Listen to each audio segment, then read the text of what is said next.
Hi there, everyone, and welcome to our weekly DVMUG meeting. Today's Tuesday, February 24th, 2026. By looking at the screen, we have some news, followed by some videos, one of which is not that too long. The rest are on the short side. After that, we'll have our question and answer session where you can ask whatever you want. Anyway, the links to this to the videos and the news has been posted to the DVMUG BBS, and John and or Ann is going to drag it over into the chat of our current Zoom session where you can take a Done. look at it. It's in there now. Yeah, thank you, John. This meeting, as I just stated, is being recorded and will be later posted to YouTube. That means yeah, later today. So I have and please feel free to ask questions, a lot of questions related to each video that we present. Um, we appreciate your interest and at what we present and encourage you or everyone to participate. Now let me elaborate on that. Um, a few Zoom meetings ago, and I've been looking at, and I noticed people don't ask that many questions. Means it means a couple of things, few things. It could be looking at me and getting mesmerized, or people already know everything, or it's too techy, or I don't want to say it. They're not interested. Well, let us know if either one of these is true, and we'll have to adjust so you're engrossed and you're actually related to something that we present. Now, uh, I'm not forcing anybody. I'm just asking. Please ask questions. We want questions. We want to answer your questions, and so on and so forth. Questions regarding not regarding the videos that we present, please hold back on those till the question and answer session after this meeting. I thank you, and let's go on with the news. So, one reminder, um, update your equipment. There is an update that I had to make, and I would ask John at this point to elaborate more if anything else has been asked to update. John, can you?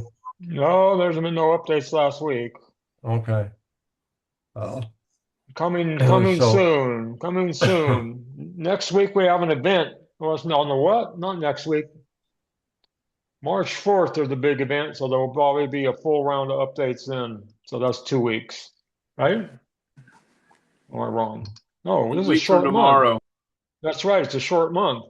Yeah, a yeah. week from tomorrow there'll be updates, I'm sure. Anyway, just make sure that when it does come around, make sure you update your stuff.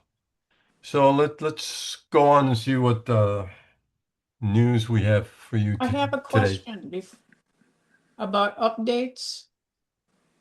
Go My ahead. my phone is not up to date, apparently. I have automatic updates on, but there's something else I have to do for it to actually update, right? Automatic updates don't work. Just do them manually. Oh, how nice. Updates do work. It's if you're going to upgrade, you got to do it manually. And it never You, hurts to you, do. You can do updates manually. It's no big deal. So this says update. It doesn't say upgrade. Yeah, you can just do it manually if it's not doing it. The It's up the still automatic updates. It's like a rolling thing. It gets these people and those people and those people, and you may be three or four days down the list, but you can do it manually anytime you want. Okay, now another thing, under automatic updates, it says download only. That's So not that going to means do it's it. going to download the new software and that's it. Wouldn't install it. If you're going Okay, to download it, you might as well install it. all right. Why would you download it and not install it? I don't know why that's an Why would option, you but it have it is. download and not install it? Why would you have it auto update that doesn't auto update? My experience is, especially in the App Store, if I don't look at my phone every morning, there'll be 10 to 20 updates. If I wait a couple of days or a week, there's 70. So it's not doing it. So just, you see, if you're looking at it and it says it's there, do it. All right, I'll do it later. Okay. Got a question? Is this regarding the updates or? No, this regards before the video start. Okay, go ahead. Okay, last time when Peter was doing it, they asked for comments or questions. And then I was asking comments and questions. Some other people were too. And you, John, said we're supposed to hold them until the end of the videos. However, what happened is the next video came on, then questions came up from other people. They were answered. And so I want to find out, what's the protocol? Do we wait till the end of the presentation of the videos, complete all the videos? Or can we ask questions after the video's been there and then there's questions or comments? What's the protocol here? Related to that, related to the video that we just watched, that's the appropriate time to ask questions about that video. And we go off target to some other, then we want to hold those till the end. Okay, so we can ask questions because I know the one. Yes. Okay, perfect. Thank you. Yes.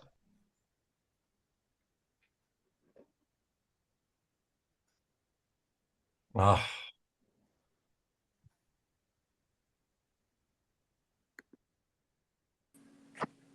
Hold on a sec.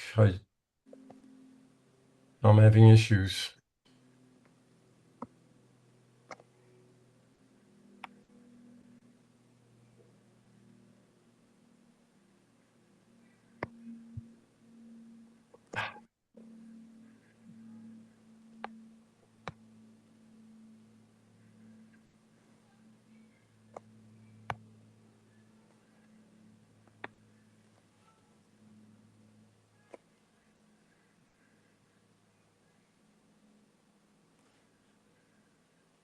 My apologies. Trying to get this.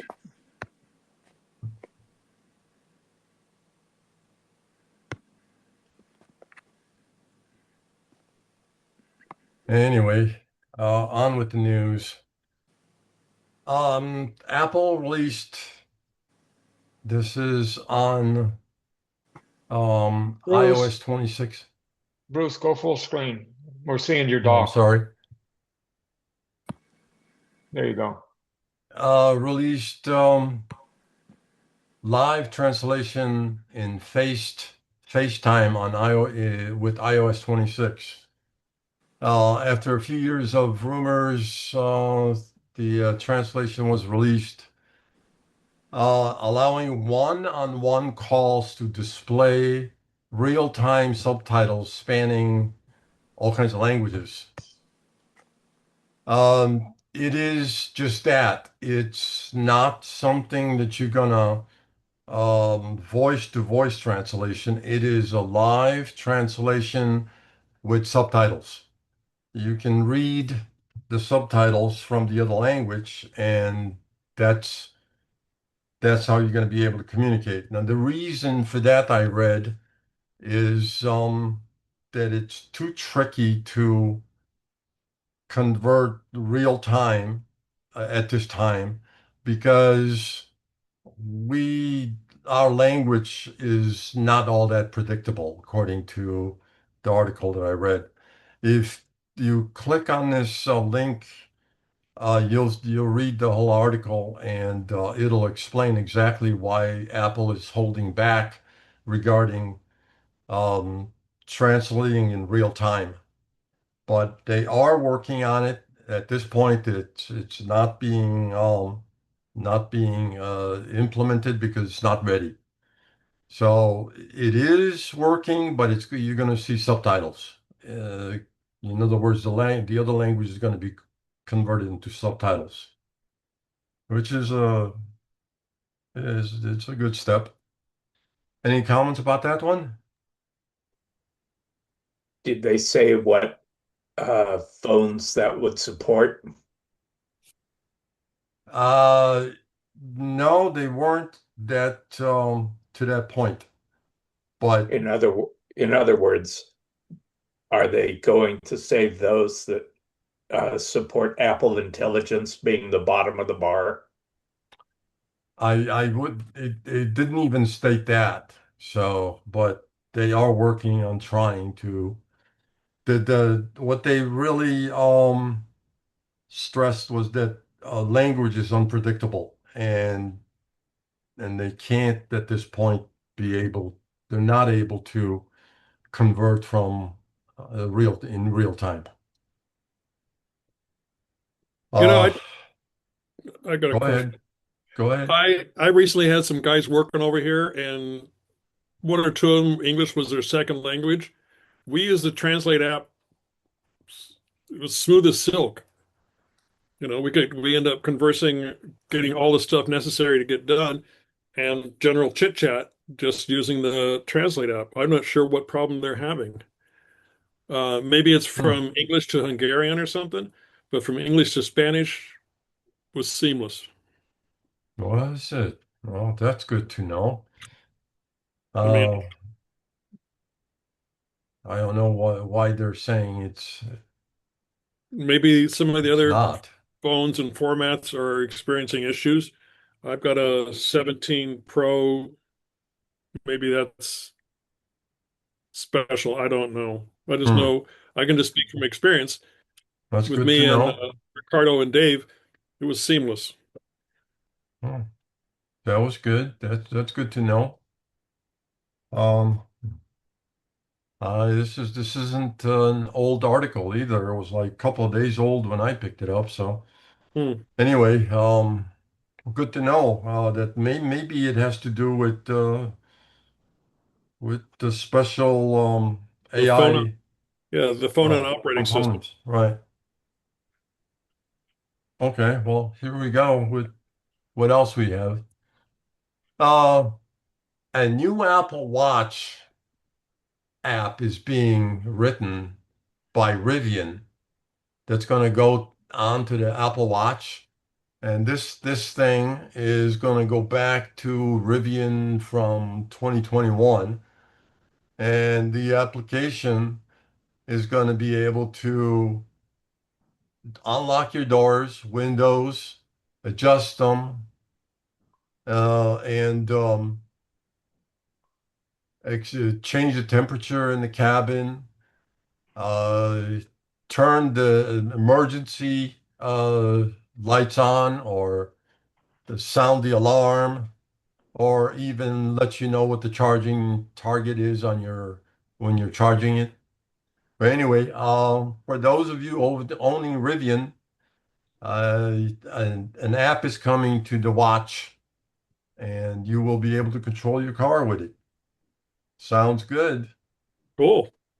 Yeah. So, anybody out there owning a Rivian? Oh, I'm I'm, not, so I'm waiting No, for the but day my watch my will unlock. Hyundai does that.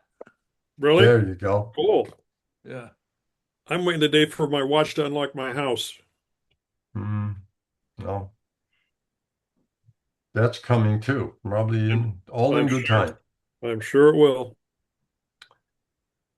And then we have the tvOS 26.4. The tvOS 26.4 removes iTunes movies and TV show apps from Apple TV 4K. What this means, what I get from it is Mm. they're they're removing, notifying everybody with that has Apple TV on it. with iTunes Store on it, I believe. And what's going to happen is that the wish list off. Apparently, there was a wish list that you could put together for what the movies that you want to watch or purchase. The only thing is discontinued is the wish list is going to be gone. Um, the functionality of these apps that they're removing will be duplicated on Apple's TV app. I guess the box itself is going to have that stuff removed, but the app itself that will be on your TV if you download it will have all this duplicated. And according to all this, it's been years. It's been there for years anyway to start with. But the thing is that they're going to remove it from the box, the Apple TV 4K box.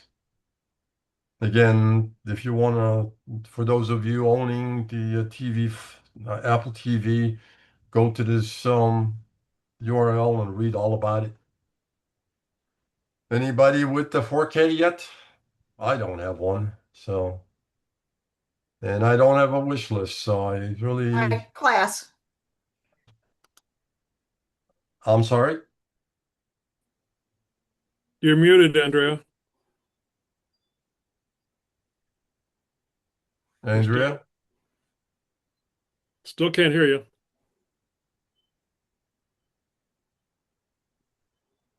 That's okay. There you go. I didn't have a question. Okay, I well, let's move had on. to do some business offline for a minute. Oh, Okay, the next one is this is for people like me. Anybody out there that's wearing Apple AirPods or any other kind, according to this article, any other kind of hearing aid. They have ran studies and they found out that people, um, when you plug these things in your ears, uh, start getting infections, um, due to the heat generated behind there. Mm. So the recommendation by audiologists, in they issued these 60-60 rule guidelines. And the 60-60 rule means you listen at no more than 60% of maximum volume and no more than 60 minutes at a time. Um, this is just a few lines of what they say and they state on there. If you're gonna listen longer than that, you need to take out your uh, earphones. I mean AirPods or your hearing aids to let your ears come to normal temperature again. Apparently, there are people getting injured out there, and also because some people are listening at very high volume levels, they're bringing on tinnitus, I believe it's called, and that kind of stuff. So, anyway, this is a very interesting article. Please, those of you like me, that do wear and not all the time, read it and see what you can make out of it. It's a warning. So, like I said, just be careful when you wear them. Apparently, there are some side effects and apparently negative. So, yeah.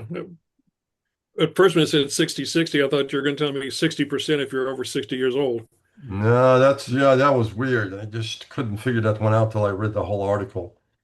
But it makes sense. I mean, just your ears sweat and everything.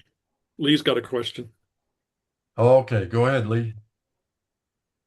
Yeah, I have a comment, and that is I've been wearing hearing aids for 50 years. Where's your headset? And the issue of having hearing aids in all the time is one that is questionable to me because I have them in all the time and need them in all the time. Hmm. The other about having them too loud, I understand completely. But anyway, just a comment. Okay. Okay. I think they may. I think they may be referring to like the ones that seal, like the pros, because those seal it off so they can't breathe. And I doubt that anybody's using hearing aids to listen to music too loud. I don't Well, think that's happening. no. But But AirPods, I can see with the tips that seal for noise cancellation. Yeah, then they are sealed off, and then you would, gonna let them breathe. So a lot of people use their AirPods to listen to music, and I guess people listen to them too loud for a long period of time. Sealed, and then that would kind of be a problem. I could see that. I think there's also a health issue with infections that could be in the ears from being closed for that long. Yeah, Got to no. keep those ear canals clean. yeah. They mentioned something about yeah, but I think it's more related to listening to stuff, AirPods and the other brands of stuff that you listen to music rather than ever. Lots of people have hearing aids, and when you have hearing aids, you leave them in all day. That's the whole point. Yeah. But But you may well have a point there because I see that in my hearing aids, there's a second passage that does not go to the hearing aid. It just allows them to breathe. right, they're not sealed. Yeah, that makes more sense.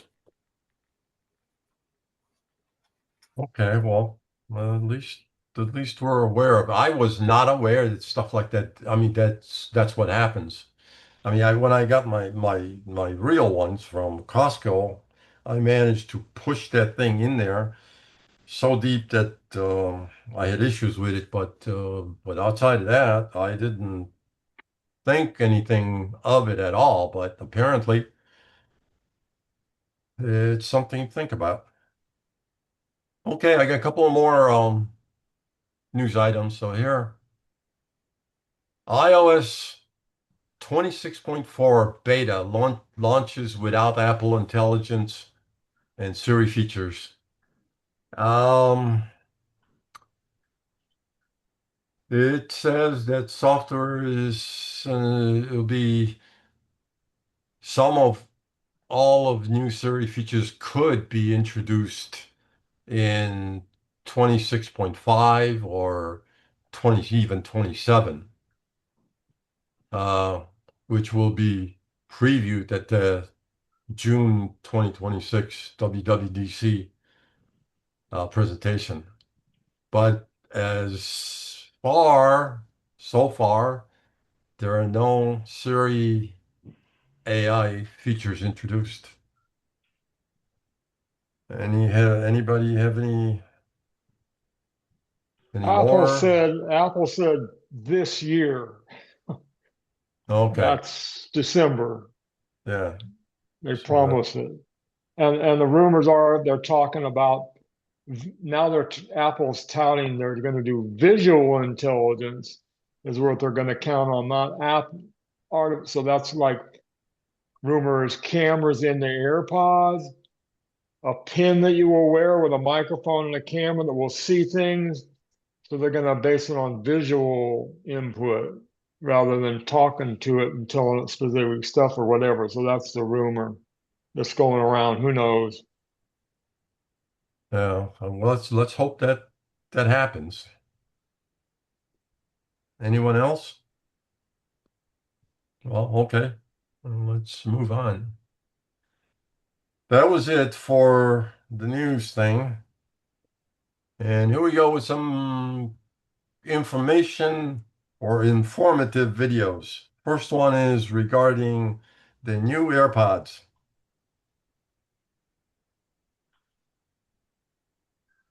Let's take a look at how to reset AirTag 2 as well as pair it with your iPhone. Let's get into it. Real quick, if you want to keep up to date with all of the latest Apple news and reviews, hit that subscribe button. So Apple recently released AirTag 2. In this video, I'm going to walk you through quickly how you can remove the back, replace the battery, reset the AirTag so that you can use it with a new device or give it to somebody else, as well as even a quick tip on how to identify the differences between the original AirTag and the second generation. Let's get into it. I've got a few AirTags here, including the new second generation one. Let's walk through how to reset it, which is a little bit different between the first and second generation device. To start, you need to remove the back of the AirTag. To do so, that back panel actually will rotate out. So just apply a little bit of force with 1 or 2 fingers, depending on, your finger strength and grip there. You're going to rotate it counterclockwise until you feel it become loose, and you can go ahead and remove the back panel. On the inside, you'll see a standard CR2032 battery. These are just standard CR2032 batteries. You can buy them basically anywhere, your local stores, online, anything like that. Apple says both the first and second generation AirTag will last about a year on a single battery. So if you're just picking up the new AirTag 2 now, you can buy new batteries in roughly a year and swap it out. Resetting the AirTag just involves taking the battery out and putting it in several different times. So we're going to take the battery out. On AirTag 2, you have to wait at least 5 seconds before putting the battery back in. On the OG AirTag, you can just put it right back in and keep repeating the process. In total, you need to remove and place the battery back in 5 times to reset it. We're going to shake it out and we're going to leave it out for 5 seconds. So you have to leave it out for 5 seconds on the AirTag 2. The original AirTag, you can just take it out and put it right back in, but the second generation one, you have to get this 5 seconds in between. So we're going to put it in. You can see those contact points there. Put it in and we should hear a noise. Okay, so we heard that chime there. We're going to move the battery again.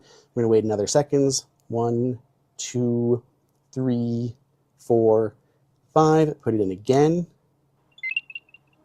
Heard the chime again. Remove it. 1, 2, 3, 4, 5. This is our third time putting it in. Okay, there was a chime. Take it out. 1, 2, 3, 4, 5. Putting in for the fourth time. Take it out. This is the last time here. So 1, 2, 3, 4, 5. Let's try putting it in. We should hear a different noise. And that time we did hear a different chirp letting us know that it was reset and we can use it again. So let's go ahead and take our back panel, put it on there, and we're just going to twist it into position. Let's go ahead and look at how to put it into the Find My app on your iPhone. Once it's reset, your AirTag should show right on the display. You can also go into the Find My app and hit the plus button, and it should discover your AirTag that way as well. You'll then go ahead and walk through the standard onboarding process, giving a name, assigning it to whatever it is that you'd like to track, including luggage, and then go ahead and add your information so that if somebody finds your stuff, they can get it back to you. Once that's done, you're all set. It's added into the Find My app, will show on all of your Find My enabled devices like your iPhone, iPad, and Mac. You can share the link with somebody else. You can share it with a family member. So if it's something like keys, you and your partner can share the keys together so that way you both can find them and it's not going to give you a bunch of alerts that an AirTag is traveling with you. Here's a quick tip too on how to identify the differences between the original AirTag and the AirTag second generation. They're the same physical dimensions on the outside, but when you look at that back panel, there is a little bit of a difference. Apple has updated all the text and it's easiest to identify because it is all caps on the AirTag second generation. So if you've got, your old and your new AirTag sitting there, look at the backs of them. The AirTag 2 has all uppercase letters going around that back. It is the easiest way to identify them and know if you're looking at a second gen tag or the first generation ones. It's really easy to do this. And if you have any other questions on AirTag or AirTag 2, let me know down below in the comments. You can also find me on Twitter at Andrew_OSU. Otherwise, I'll see you guys in the next video. So I was surprised that you have to take out the battery so many different times. But yeah, I'm wondering why that is. I have no idea. I hope somebody else can chime in here and let us. Has anybody gotten one of the new AirTags and noticed an appreciable difference from the first one? I mean, the first generation, I've got 4 of them, I think, and they work wonders. I don't know what else it would do unless it could do, give me the answers on Jeopardy or something. Mike, when you said yours have worked good, Mm-hmm. what applications have you used them in? Because what I've heard is that if you're it's in a garage, say you have a backpack, bicycle, or something like that, if it goes into a garage or some type of covered area, you can't locate it. Is that correct? I have no trouble locating. I've located my luggage when I was in California, and my luggage was in Miami. I've located keys that I've lost that were out in the my trash area, and I was in the house. I mean, it says keep moving, go this way, and everything else. But eventually, it worked. I mean, it got me to the location of the AirTag. Okay, and then when it was a remote area, like the airport, did Yeah. someone contact you? Because it said that people can notify you as well. How are you actually notified, or did you find that it was there? Oh, I noticed that what it was is I had one on my cane in Miami, and I gotten a ride to my gate from one of the helpful people there, and it came off my cane. So I contacted Miami, uh, the airport, and they said, "Yep, we have it here. Play a tune. Yep, that's the one. Okay, we'll send it to you." So I tracked it clear across the country. Okay, so that your AirTag fell off, but not Right. the item that was on. Okay, thank you. Yeah. The newer ones supposedly are touted to have longer distance, and it'd be a way that you can be able to find them, and more precision finding. So if you have a more modern phone, when you go looking for it, it'll actually point you better to exactly where it is, not just generally around here, but you can aim it and it's directional and you can find it easier. I guess, like I said, mine has an arrow that swings around and says 2 feet, 1 feet, 1 foot or whatever, close, and then I hit play a sound, and it's like, oh well, there it is. It's on my desk. Okay. Well, I that's would nice.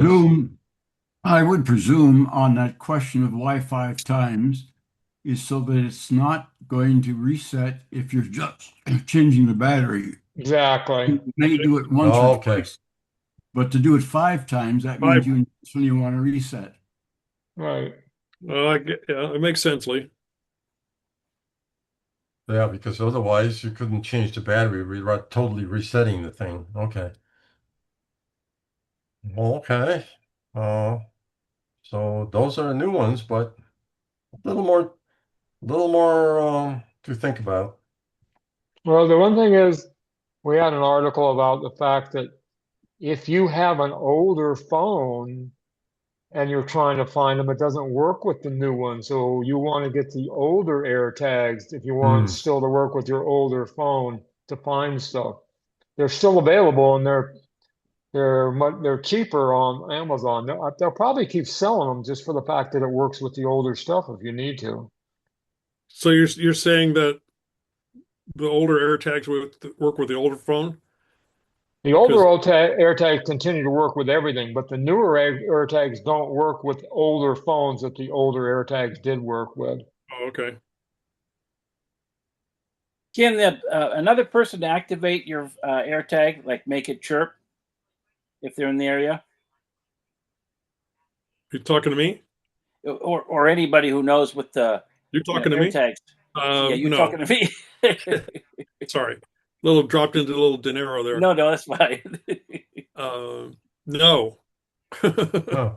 That's why I was wondering if you had an AirTag, say in a bike or backpack or something like that, that someone could go around with their phone and start chirping to see if there's an AirTag and locate items. Well, there is a feature for stalking people. If somebody sticks an AirTag in your car to try to follow where you go, and you have an iPhone, it will notify you that there's an unknown AirTag following you. Correct. It doesn't belong to you. Right. Because I've been with people where we'll swap AirTags or keys, or because the AirTags are on our keys. So if we're at a flea market or some big group of people, we can find each other. Okay, and the other drawback, one of the drawbacks I heard is that if there is no Wi-Fi in the area, it will not work. That is correct? Not Wi-Fi. Other Apple devices passing by marked the spot. That's how it found it in the airport, because the airport has lots of iPhones. The more iPhones it has walking by, the more precise will be able to figure it out. If it's out in the woods and there's no iPhone around, you're not going to tell. It's only going to tell you the last place that it was found. Okay, so it's the Which phone could be itself, anywhere. not the service, not a Wi-Fi or Bluetooth. No, or it's anything not else, just the Wi-Fi. It phone. has to go to an Apple device to report it back to Apple. Okay, great. Yeah. Thank you, John. And unless you're at a Samsung convention, there's always iPhones around.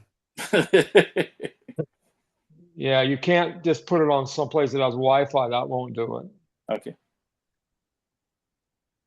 Okay. Anyone else?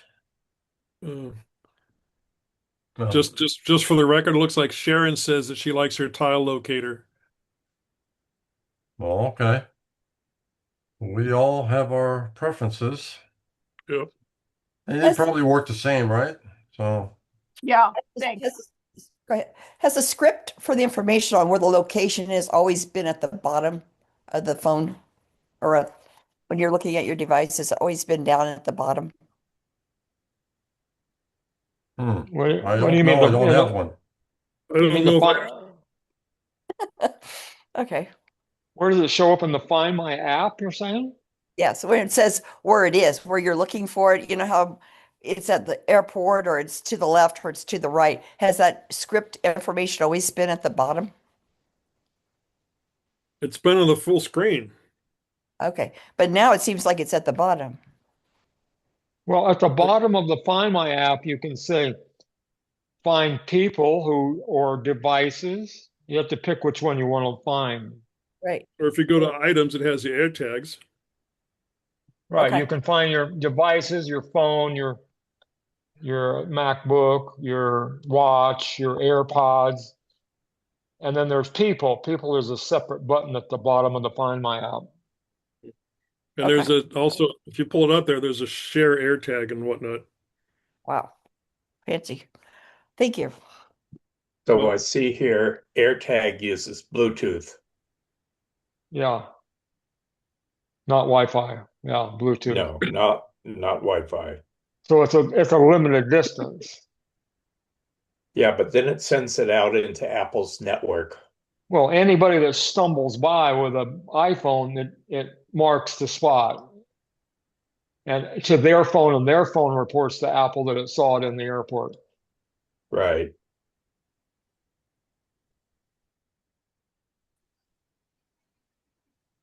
Like I said, what are Okay. they? What are they like $5 for $100 or something these days on Amazon? They go in 4-packs, I think. Singles or 4-packs, Yeah. $100. The AirPod, the original ones are like $60 for a 4-pack. Well, Okay, let's move. well, it Let's depends move if on. Go ahead. So Oh, it well, I was sounds just gonna like, say, like you said, buy them off Amazon. It's cheaper. Yeah, sometimes they have them on sale even when they're the current model. Who knows?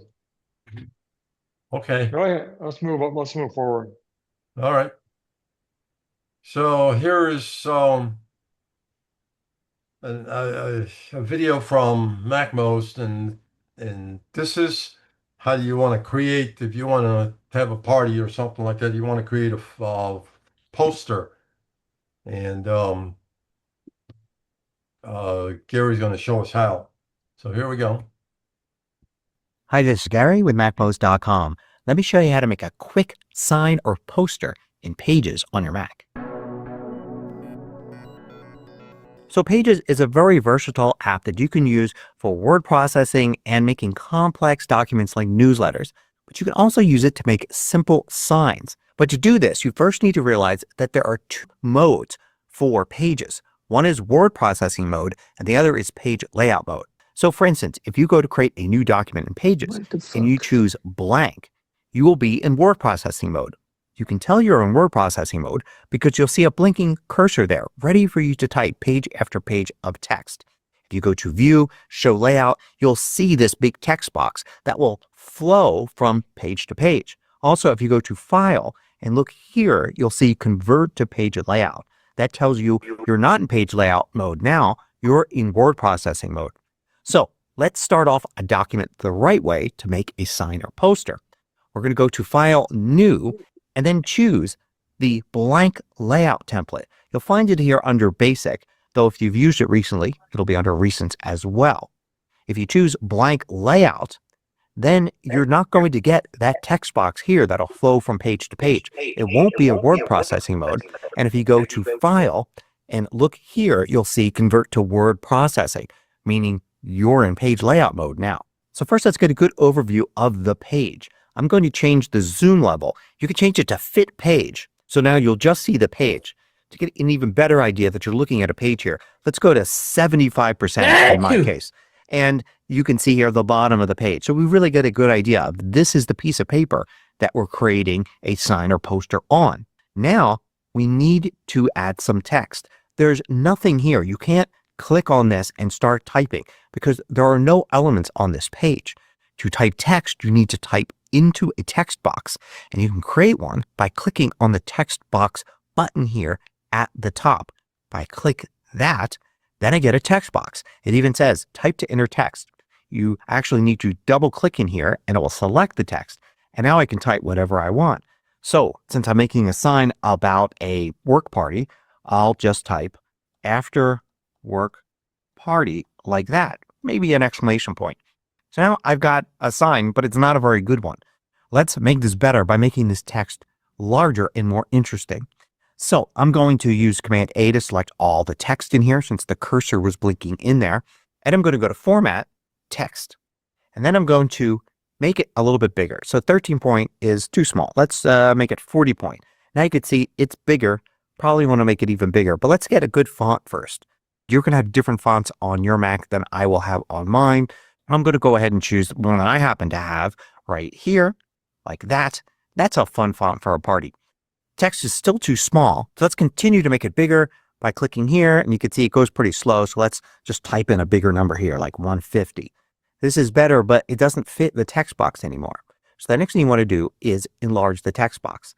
Click outside the text box to deselect it, and once on it to select it, but you're selecting the box, not the text inside. So I have all of these control points in the corners and along the sides, and I can grab one and drag it to make it bigger.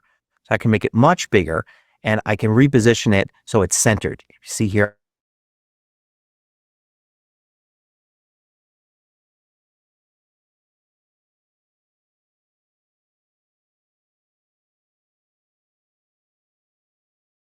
more sense. 0.7 makes more sense.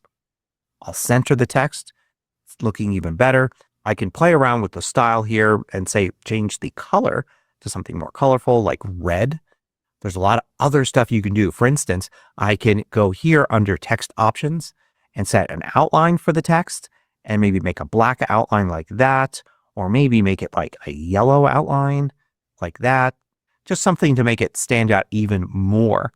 You could have a drop shadow if you like. Let's not have any offset for the drop shadow, but just kind of a blurry shadow underneath it like this. You can do all sorts of stuff to make the text stand out.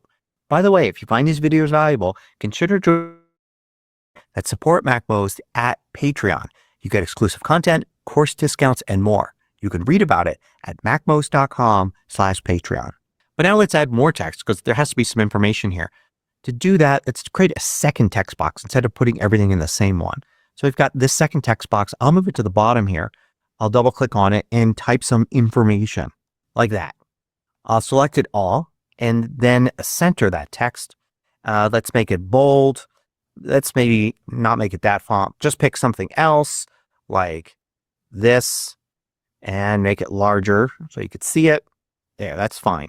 Now I can select both of these by clicking to select this one and then shift clicking or command clicking to select a second one. And I can reposition these so they're both centered together on the page. So now we have a serviceable sign. This would do, but I know you're probably going to want other elements. So let's go and create a border around this. I'm going to do that by creating a shape using the basic shapes and using just a square, or for a little more fun, let's use a rounded rectangle. So now we have a rounded rectangle, but we don't want a filled rectangle. We want something that's just the outline. So I'm going to use Format Style with the rounded rectangle selected. I'm going to change the border to a line border and the fill to no fill. So now I've got a border like that, but we can have even more fun with it by changing, say, the style to have all these dots like that. Maybe make the dots even bigger. And then let's stretch this to fill the page like that. And it'll kind of lock to the center. So it makes for an easy sign border like that. We can even use this green dot here to change the corner width like that.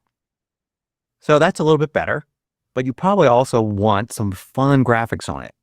One way to add a fun graphic is to go to shape, and then you have all these other shapes. Like for instance, let's go to food. We could add food like maybe a slice of pizza or something like that, but maybe that's misleading because there's not going to be any pizza there, but there is going to be drinks. So let's go and you add a cocktail glass. We can position this here. Be fun to rotate it. So hold the command key down and you can grab the corner of any element and rotate it like that. And we can go to format style and change the color to something. So let's change the color to that, for instance. So that's fun. Another way to add graphics is to add more text. But instead of typing text here, we'll use emoji. I'll double click in here. We're going to use Control, Command, Space, or you can use the FN or globe key and E to bring up the emoji here. And I'm going to search for party. And there's some suggestions here. Let's choose this guy. I will select him, format text, and make it larger. So nice and big. You could also rotate this the same way you rotate everything else like that. Now, another way to bring in graphics is if you have some graphics. You can download them from the internet, or maybe you just have a little collection. Here's a little image file. I can drag and drop that in. Be sure not to drag it into a text box like this. Drag it to some other part so it just falls outside of everything else. And we can shrink this and place it somewhere. So it'd be fun to place it here. If you don't want it to snap to everything like this, hold the command key down and now it floats freely as you drag it. So I can now position this. If you notice that as you drag this, it pushes text out of the way, it's probably because under Format or Range, you have the text wrapping for that element set to something like automatic. Now it's going to push text out of the way. So set Format Arrange Text Wrap to none so it doesn't interfere with any text underneath it. And now you can place it where you want. Make it the size you want. So now I've got a fun sign or poster. You can print this pretty easily like that with just file print. You can also export to PDF and export this out as a PDF file so you can send it around. You can also, if you wanted to say post this online or something, you can export to images as well and export it as an image that can easily be uploaded to any social media site or other place. You can see it's just a standard little image there. It's pixels now instead of a Pages document. So anybody could view it. They don't need Pages or even need to be using a Mac to see the image. Hope you found this useful. Thanks for watching. There you go. Now we all know how to make these posters. I wish I had known about this back when I was working. It made things a lot easier. Oh. Bruce, could you expand that to full screen, please? Go. It is full screen. It is. Really? It isn't on mine. Huh. No, it's full screen. Weird. No menu bar, no dock, no background. It's full screen. Okay. Right, So you just drag your right side out. I didn't touch anything. Click on the upper margin. You see that screen. It says, Oops. oh, Huh.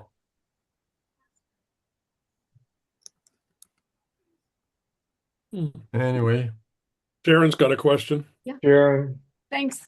Just a quick question. That was a good review. Thanks. Because I wish you'd shown layout where you would do landscape, but thanks. I'd forgotten there was that layout selection under the side. Thanks. Good review. Thanks. Okay. Yeah, I really I really enjoyed this video of his.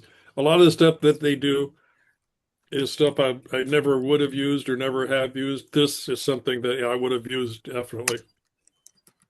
So if you forgot, we did a class with Mike on Pages. I think we did multiple sessions. I think there was 3 sessions. So in your Sunday MailChimp at the top, look for the Zoom classes we did. That's a page only available to DVMUG members that lists all the classes we did. There was numbers and pages, and I think there was 3 2-hour classes. So there's 6, I believe 6 hours on Pages Wow.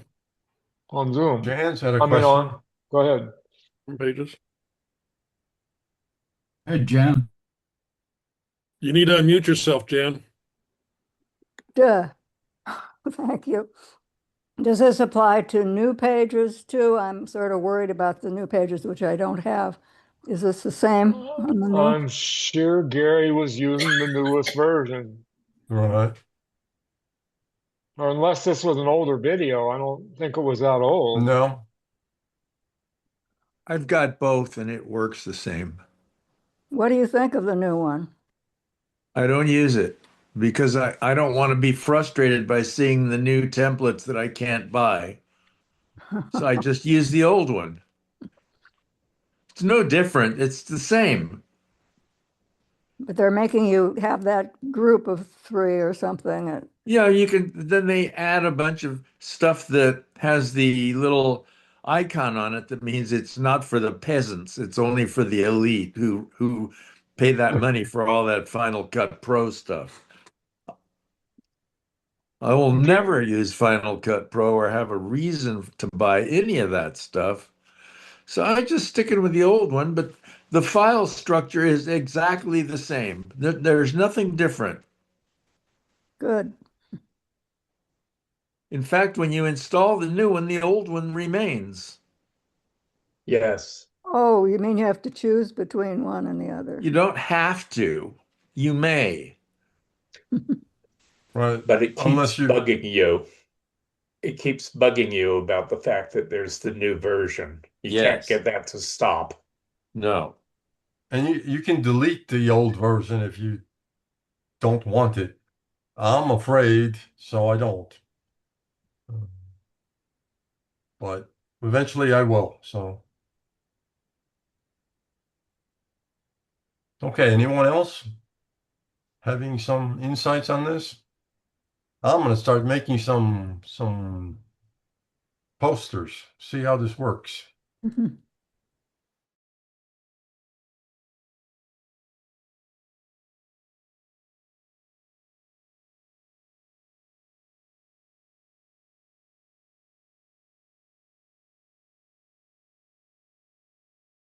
Tips for iOS. Today we're going to talk about a little iPhone setting that's very useful whether you're flying on a plane or just trying to save battery. It's called airplane mode. If you've ever wondered what exactly happens when I tap that airplane icon, or do I really need it if I'm not flying, this video is for you. Stick around to the end. I have a little bonus tip for you. Let's get started. What is airplane mode? Airplane mode is a built-in iPhone setting that disables your phone's wireless signals. That means when airplane mode is on, your iPhone stops using its cellular network, so no calls,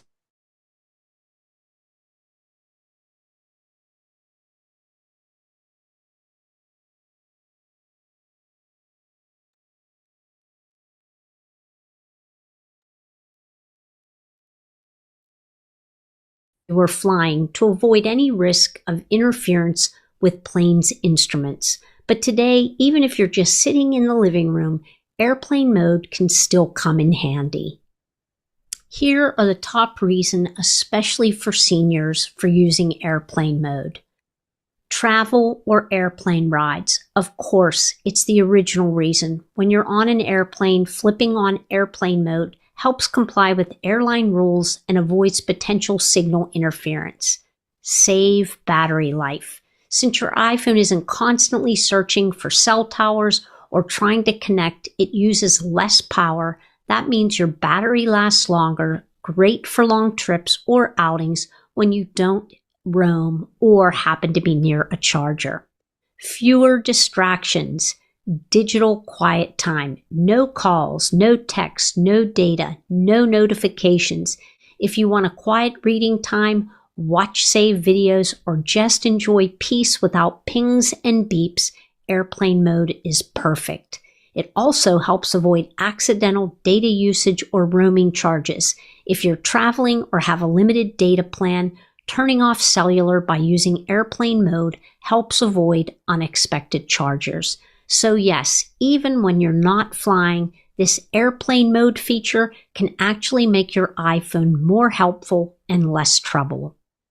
Let's walk through how to turn on and off airplane mode. There are two easy methods that you can do this. First method is we're going to use the control center. If I swipe down from the upper right corner of the screen, I access the control center. You'll see in the upper left corner here an airplane icon.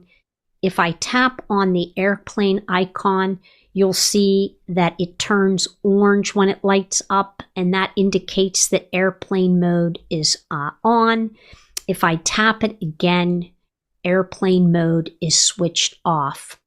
When airplane mode is on, you're going to see a little icon right above in the top left corner of the control center. You'll see that little airplane icon. You'll also notice that Wi-Fi is turned off. You can manually turn Wi-Fi back on by just clicking on it, and now your Wi-Fi will be returned. When I want to turn airplane mode off, I just go ahead and toggle that switch, and airplane mode is off. The other easy method for accessing airplane mode is using the Settings app. I'll open the Settings app, make sure that you're on the main settings page, and you'll see airplane mode. Go ahead and turn the toggle on, and when you do, you'll see in the upper right corner near the battery icon, you'll see the little airplane. If I want to turn it off, I go ahead and I just toggle that switch off. And so easy ways to turn it off and on. I like to show both methods because sometimes I use the control center method and other times I open the settings app, whichever feels easier at the moment. And after you enable airplane mode, just remember that you can manually turn Wi-Fi back on for things like if you're in a hotel and you want to turn off your cellular, but you want to have a way to access the internet, you can still turn Wi-Fi back on. Or if you're on an airplane, you can turn Wi-Fi back on and continue to leave your cellular off so that it doesn't interfere with any of the instruments on the airplane, and as long as your airline allows you to do that. Airplane mode is especially useful for seniors like us, especially those of you who travel or like longer battery life or want fewer interruptions. Airplane mode can be a very helpful little trick. Some good times to use it: on flights or during travel, when you don't need to take calls, like during a doctor's appointment, family visit, or quiet reading nap time, when the iPhone battery is low and charger isn't nearby. If you want a digital pause, maybe you want to read or listen to music or just take some time away from receiving notifications. In the very beginning of the video, I promised a bonus tip, and here it is. If you're having trouble with your cellular connection, say you're having dropped calls, or maybe you're not able to access the internet, it could be that something is wrong with the tower that you're connecting to. And you can test that or try to change the tower by turning on airplane mode. So I'll swipe down from the upper right corner to come into the control center. I'll tap on the airplane to turn it on. Wait a few seconds or a couple of minutes, and then go ahead and turn it back off. When you do this, it allows your phone to connect to maybe a different tower, a tower that may be closer to you so that you have a better connection. Give that a try if you're having trouble. All right, now you know what airplane mode is, how to turn it on and off, and why it might come in handy even if you never fly. If you found this video helpful, give it a thumbs up, share it with a friend, especially a fellow senior who might appreciate a simple iPhone tip, and subscribe for more iPhone tutorials. Well, so there we go. Now, anybody have anything to say regarding that? I mean, Did you notice the Apple elegance when she shuts off airplane mode? The little airplane indicator flies off the screen. Very cool. oh, I didn't. No, but I have to add. I Play have it to add again. something. I have to add something to that. Always remember that if you do turn that off and you're not able to take phone calls, and there is an emergency, somebody's trying to get a hold of you via a phone, they're not going to be able to. For example, a doctor's office or something like that. So keep that in mind. Just remember to turn it back on. And yeah, Or else you won't. I've seen people do things like that, and like they don't know why they're not getting anything. It's because they swapped it out and they forgot, and it's off all day or something. yeah, it's Why There wouldn't should be you a. just focus instead of that? I don't You know. can People set, do. you can do There's just, focus and set for when I leave this place, and then you go back to receiving everything. yeah, turns automatically yeah, back well, on. Is anybody Yeah. else noticing when John's talking, it turns off and on, so it interrupts his speech? What? When John's talking, My microphone isn't working very well. Okay, I thought it was just me, so I want to see if anybody else was experiencing because It I thought it was seems just. I thought it was just okay when John here. talked. No, it'll be fixed next week. I got a new microphone coming. I didn't know this one wasn't going to work. Okay. We have next one is dance tutorials. This is regarding a Mac. Is your dock correctly? I'm sorry, is it a dock? No, iPad. It's the dock on the iPad. And there's Dan to show us how to correctly set it up. In this video, we're going to take a quick look at the dock on the iPad. The dock is where you can store your favorite apps, but we do have a few tricks up our sleeve with the dock. Now before we get started, if you like what you see here, stick around to the end. I'll tell you a little bit more about myself and how you can help support my efforts in creating these videos. Let's go over to my iPad and take a look at the dock. So as I mentioned, the dock here is located at the bottom of your home screen. Now, the idea behind this is you want to put your favorite apps in this dock. When you put your favorite apps in the dock, they're going to be available from any home screen. So when I swipe over to the right, we can see that the dock is still there, showing the same apps. So that's the idea behind the dock. It just gives us access to our favorite apps. So how do we add an app to it? Well, basically, all you do is just drag an app on top of the dock. So let's say I wanted to move Pages here down into my dock. I long press on Pages, and I drag it like I'm going to move it, but I place it on top of the dock, and I can place it anywhere I want in that dock. And then, once I'm done, I let go, and it is in that dock. We have one other step. We have to get out of that jiggly mode. I tap on Done, and it had added it to the dock. So it's no longer in my home screen. It is now in my dock. And it's going to be available from every home screen. How do we remove an app from the dock? Well, basically it works the same way. We long press on it. So I'm going to long press on Pages here. Let's move it back to the home screen. I long press on it, and then I drag it out and place it where I want on the home screen. Again, we have to tap on Done in the upper right-hand corner, and then it applies all the changes. So that's the basics of the dock. But like I said, we have a few tricks up our sleeve. We can also place folders in the dock. So I have a folder on my third home screen here, and what I would like to do is I would like to place that into the dock. Well, basically it works the same way. I long press on it like I'm going to move it, and then I just drag it down into the dock and it places it in the dock. Again, I tap on Done in the upper right hand corner and it applies those changes. Now there's one catch with the folder in the dock, and I'm not a huge fan of this. You're going to notice that there is no name here. So you're not going to be able to view that folder by name. So it kind of makes it a little bit less appealing. When you have multiple folders in the dock, you're not sure which folder is what. Now to remove a folder, all we do is just drag it out just like before. And we can place it on our home screen, tap on Done. Now when we're looking at our dock, you're going to see that we have a vertical line here. What is that vertical line? Well, basically that separates your favorite apps, so these are the apps and folders that you put on the dock, from recent apps and the app library. So if we look here, you're going to see I have the app library. I tap on that and I can view my app library. Well, we can also add recent apps to that. How do we add recent apps to that?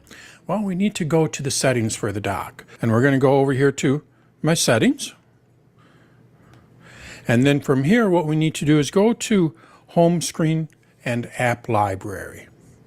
And you're going to see that we have basically two settings for the dock. We can show the app library in the dock, which is what I have turned on. You're going to see that it is green over here. And then we also have show suggested and recent apps in the dock. Now that is turned off. So let's go ahead and turn that on. So I take this slider here, tap on it, and now it is turned on. So now what's going to happen is when I go to the dock, swipe up, you're going to see that I have another section here. These are recent apps or suggested apps. So right now this is a suggested app. Let's go ahead and open up an app. What we're going to do is we're going to open up Tessie here. I tap on it. This is not in my favorites. So now when I go back over to my home screen, you're going to see that I have Tessie here. I didn't add it to the dock. It automatically added it as a recent. And I believe we can have up to 3 recents. So let's go ahead and open up one more. We're going to go with Good Task. I go back to my home screen, and again, we can see it's in my dock here. But now when I open up another app, what it's going to do is it's going to replace one of these because these are recent apps. So let's go with Play, and I swipe up, and now we can see that it replaced an app icon. So we can have up to 3 recent apps in the dock. Now, one other trick I want to show you. The dock always shows on the home screen, but we can also have it show when we're in an app. How do we do that? Well, let's go into an app. So we're just going to go into Pages here. I'm looking at Pages, and I would like to show the dock. Well, all we have to do is just go down to the very bottom here and just slightly pull up. We don't want to go all the way up because then it's going to go to the home screen, right? But if I just pull up slightly, we have our dock. So we can also access the dock from within an app. We just have to pull up slightly from the very bottom. So that's how we work with the dock on the iPad. It's a place where we can store our favorite apps as well as folders. And then of course we can also show our recent apps as well as the app library. And then last, we can also show that dock when it is in an app. We just slightly pull up from the bottom. We don't go all the way up because that's going to show our home screen. We just slightly pull up and then we can see our favorite apps. So that's good to know. I don't have an iPad, so it's good for me to soak this up. Anybody else have anything to add? No, it was very informative. Yeah, it kind of functions like as a Mac, sort of Mac dock, but basically the same. Okay, we have an iPad. well, and go ahead. I have an iPad, and if you swipe up from the bottom just halfway, then all your apps that are open will show as smaller screens, and you can swipe it up and delete. Well, you close them by swiping up. Yes, true. That's very handy. the swipe up action isn't working as well as it used to in iOS 26 or On your iPad OS iPad? 26. Yeah, it doesn't work as well as it used to. They've done something Really? It's because where of the swiping new up is not it's working very consistently.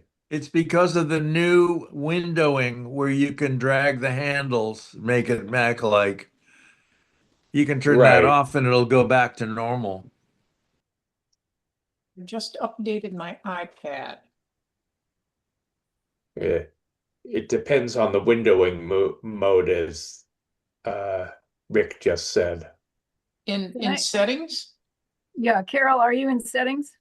No, yeah, now I am. Mm.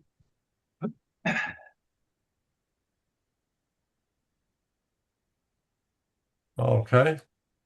Is there a windowing thing in settings?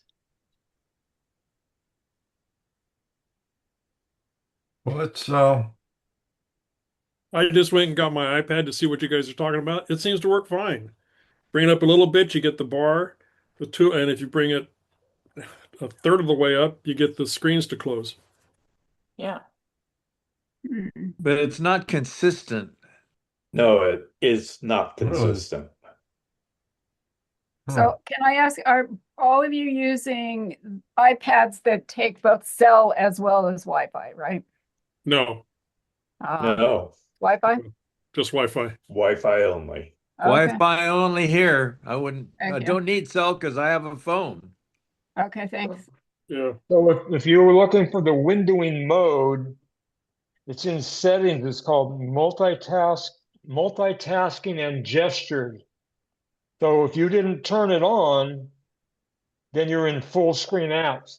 It works like all the other old iPads. If you turn on windowed apps, then you get the Finder type of thing where you can make apps in different windows and resize them and overlap them and put menus on it. And that maybe what Rick's saying that well that kind of changes because you got to drag the corner of the window, so it might affect dragging from the bottom. What was it? Multitasking and what? Gestures. Gestures, thank you. Uh, I've also found the other thing that interacts with that is when I actually have a mouse attached to my iPad. Also had somebody was talking about something on Mac Breaker once, or I read it. Okay, you know how in 26 all the window corners are rounded. And so when you try to grab, this is on the Mac also, and try to grab the corner of a window, like where do you grab it? Is it an imaginary corner that extends to the original square corner or the round corner? And Apple acknowledges that it's broken and it doesn't quite work right, and they're going to fix it. Apple also has they've favored the lower right-hand corner of the window. It has a curved highlight there to Right. encourage you to use that Yeah. corner, not the others. Right. But they know that they know that they tried to fix it and they made it worse. And so they know they're going to probably in next Wednesday, that may come out where that's corrected. But if you don't use windowing apps, I turned it on when it first came off. That's a great feature, make it more like a Mac. Mostly I lay in bed and watch it on TV, and I'm always invoking the windows and having to close them, and I don't use them, so I turn that back off. If you don't use it, turn it off if it's confusing you. Well, and it does interfere with swiping up to get rid of things. I could live with that if you actually wanted to use the windowing and overlap and resize them and stuff.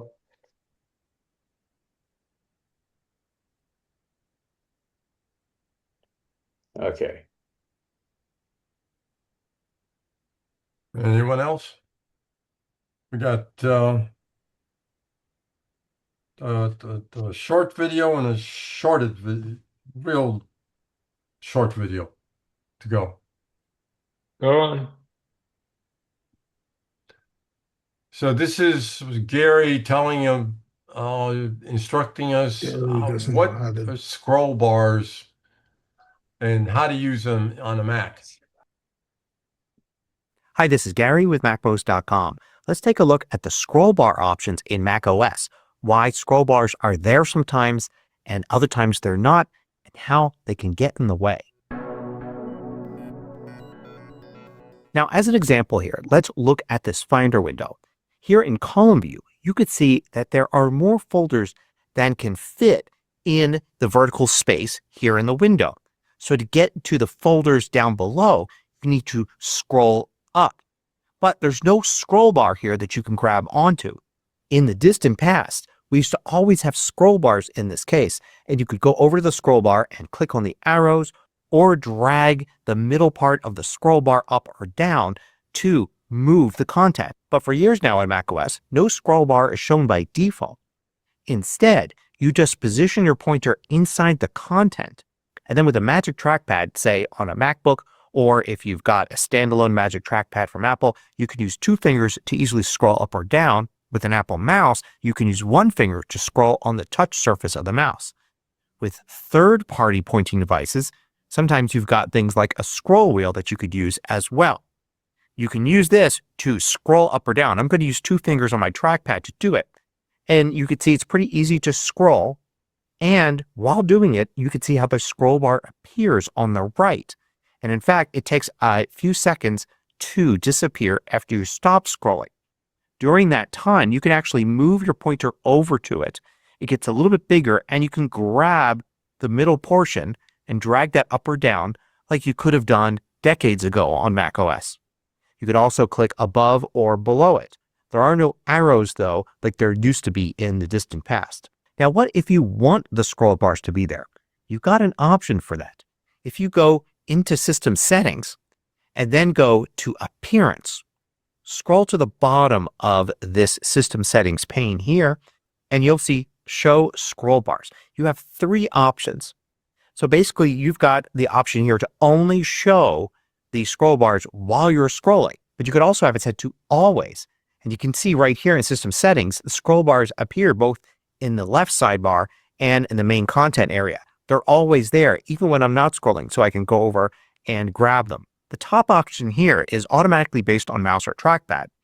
So it'll do it depending upon if the pointing device, the mouse or trackpad you're using, has a way to scroll. So for instance, if you switch between devices and you have one that doesn't have a way to scroll and another that does, then setting it to automatic would mean that the scroll bars would appear when you use the pointing device that didn't have any way to scroll. So in most cases, automatic and when scrolling are going to be the same thing. If you find these videos valuable, consider joining the more than 2,000 others that support MacMost through Patreon. You get exclusive content, course discounts, and more. You can read about it at macmost.com/Patreon. Now, an interesting thing happens when you choose Always, and this frustrates a lot of people. If you go back here to the Finder, you can see the scroll bar is always shown, and I can use it pretty easily. And it might seem for a lot of people that this might be the way to go, to have it always there, especially if you've been using Macs for a long time and you're just used to this from way back. But there's a disadvantage to this. Notice how if I want to resize this column, I can't. If I go back in here and I switch away from Always, I can grab this line and drag it to the right or left. But if I switched on to Always here, then I can no longer do that. I can't drag this left or right. This is now just a scroll bar. There still is a way to resize this. If you notice at the bottom of the scroll bar, in cases like this, where the line can be moved left or right, you get these little 2 lines here. And that means you could grab that part of the scroll bar and use that to drag left or right. If you push the scroll bar all the way down to the bottom, it never covers that one little piece there. So you still have a way to do it, but it can be confusing if you turn on the scroll bar and you find now you can't go left or right and you don't know to use the bottom spot there. So the same isn't true if you use the opposite setting. So I have the scroll bar set to only appear when I'm scrolling, and even if I move over here and use the scroll bar and keep the pointer there so the scroll bar doesn't go away, I still have a line to the right of that I could drag. It will even drag while the scroll bar is present, but it goes away as soon as you start dragging. Here's some other tips for the scroll bar here. The size of this middle portion called the thumb isn't random. It represents the amount of the content that you see in view here. So the height of this dark bar, the thumb, inside the entire bar gives you the ratio of what you can see versus what's available. So for instance, here in this Pages document, I could start scrolling and there's the scroll bar. And the size of that thumb there represents what I can see, and the total size of the scroll bar represents the entire document. So here I have another document that's much longer, and you could see how the thumb is smaller in relation to the total height of the scroll bar. And notice that clicking below the thumb will advance approximately one page for the content, and clicking above will go back one page. It doesn't matter where you click, so clicking here has the same effect as clicking here. It goes to the same spot one page forward. But holding down the Option key and then clicking will take you to that point in the document. So if I wanted to go to about here in the document, I hold the Option key down and click in the scroll bar, and you can see it centers the thumb right there. Notice how it's the exact same amount as if you use the page up or page down keys on your keyboard. So this is if I click there, you could see where it goes. And now if I use page down, you can see it takes me to the same spot. So that's basically what you're doing, using page up, page down. If you don't have the page up or page down buttons on your keyboard, you can use the FN or globe key and the down arrow or up arrow for that instead. Also, the FN or globe and the right arrow is the same as end, and left arrow is the same as home, which is the equivalent to just dragging the thumb all the way to the top or all the way to the bottom. Also note that in most cases you can click and hold in the scroll bar and it will repeat the click and keep going. So clicking once here will go forward one page, but clicking and holding will continue to move down. Hope you found this look at using scroll bars on your Mac useful. Thanks for watching. Oh, it's a lot about scroll bars. I Quick always question. Go ahead. That's go ahead. I was curious why you said, well, geez, you can move that bar over so you can enlarge that section of the page. Unless you have a file that's got, A whole 15 paragraph words worth of information. Yeah. in the description, what was the point of that? Well, some people do have long file names. I mean, names, period. That's the only point of it. So you have one with kind of like your name on there? Yeah, like my name, just imagine a Spanish person, his surname, that kind of stuff. And then I'm not picking anybody, but yeah, some of us do have long names, and I've worked with people who to use. I'm not kidding. It's like a whole paragraph to describe a file. So If you that's the only remember reason. a recent presentation, there's an option that will make it automatically conform to the longest. Correct. But I think that only works in column view, Yes, in column view. Yeah, which is unfortunate. actually, what he was showing is only about column view. What do you mean about showing? The thing to resizing resize, columns? yeah, that was only about being in column view. Ah. Good point. To me, the first thing I do when I work on anybody's computer is I turn on always show. It's like, why is it off? I can't see them. I need to. I didn't know it was there. That was visually by default it's off, and it's been off for 10 years or something.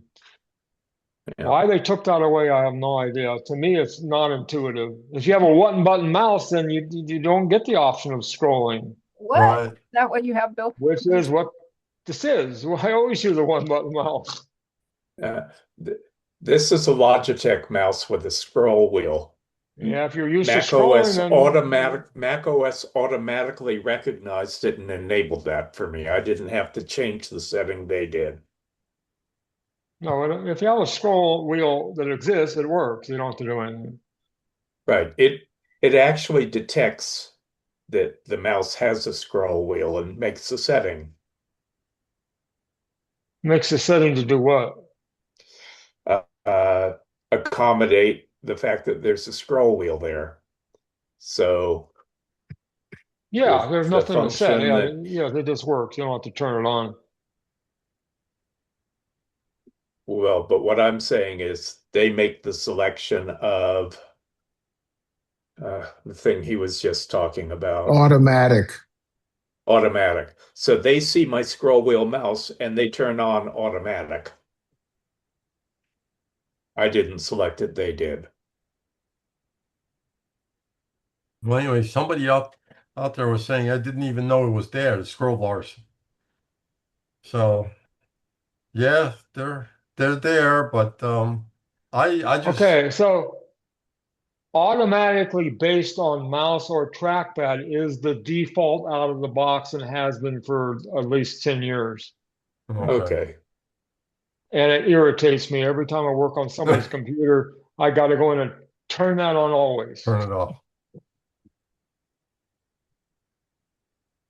Yeah, a lot of people don't even know that you can do that and turn it on always. Try it. You might like it.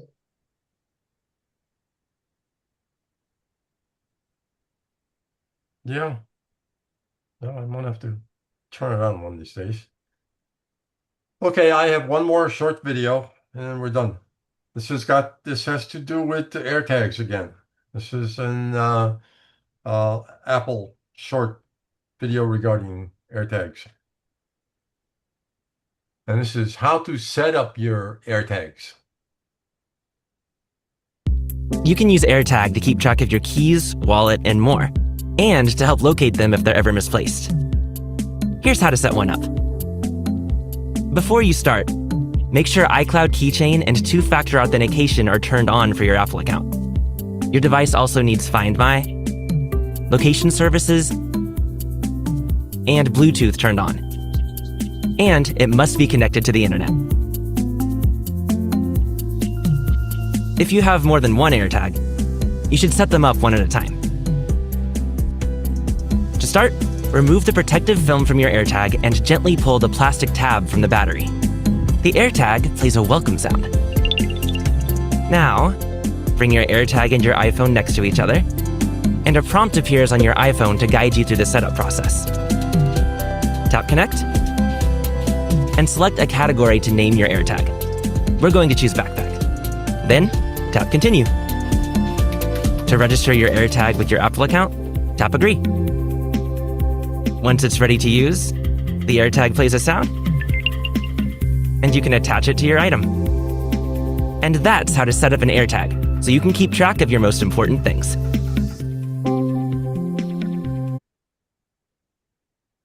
That's all for that. So yes, and it really is that easy.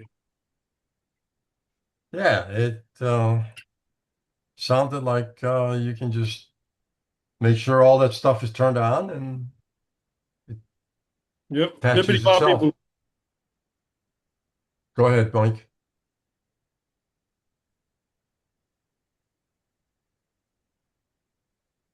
Anybody else out there having questions or comments? Questions or comments about anything that we watched, or else we'll move on to general Q&A and start a new recording. Last chance? Okay, so hearing none, this is for the DVMUG members who are watching this on YouTube.